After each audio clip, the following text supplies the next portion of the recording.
Il y a d'un côté les actifs, c'est-à-dire chaque fois que je pose 5 francs, chaque fois que je sors 5 francs, combien ça me rapporte? Voici comment un homme doit penser, voici comment un homme qui va réussir doit penser.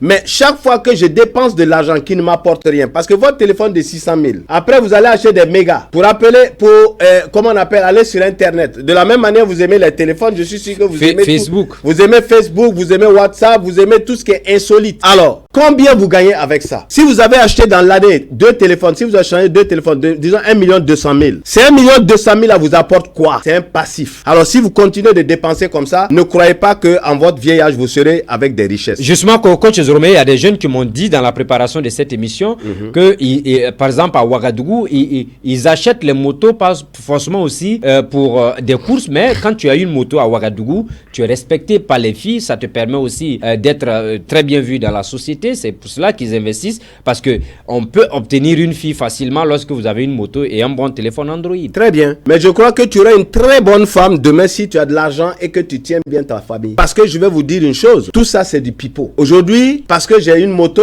parce que j'ai ceci, je suis bien vu. J'ai dit, on investit toujours pour ce que ça rapporte. Un homme doit créer chaque mois dans sa vie ce qu'on appelle un cash flow, c'est-à-dire de l'argent qui vient. C'est comme un fleuve. Chaque mois, il y a un fleuve qui court vers toi, qui vient mettre dans ta maison plot, qui court vers toi, qui vient mettre dans ton compte plot. C'est là on parle d'un homme qui va réussir. Mais comment on organise ça en famille? Par exemple, vous avez une femme, vous êtes un homme, vous décidez par exemple de ne plus courir derrière les fraîchenis comme on aime le dire. Madame aussi, elle avait peut-être un comportement aussi qui ne permettait pas l'avancée du couple, etc. Comment vous décidez d'organiser la famille? Comment ça se fait, cette organisation interne là, de l'harmonie même de la vie sexuelle pour aller vers la richesse? Je vais vous dire une chose que je mets au compte des femmes à l'heure active. Les femmes ont un 7e sens qui fait qu'elles sont utiles. Regardez la vie de quelqu'un qui est célibataire, qui se livre à tout, et la vie de quelqu'un qui se marie. Je dis qui se marie parce que je parle pas n'importe, je ne dis pas des copinages. Voilà. Vous allez voir déjà physiquement l'homme qui était mince quand il se marie, donc qui a une vie régulière, il commence à grossir. Donc ça veut dire que le mariage a quelque chose de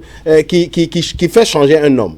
Deuxièmement, je vais vous dire une chose. Lorsque vous voyez une femme, vraiment une femme bien, qui a confiance en vous, cette femme-là devient comme Dieu dans votre vie. Et je suis sûr qu'il y a beaucoup de femmes, même des hommes responsables, des hommes politiques, s'ils avaient une vie réglée et qu'ils sont avec leurs femmes, ils contentent leurs femmes, c'est des gens qui n'allaient jamais bouger de leur poste. C'est des gens qui allaient évoluer.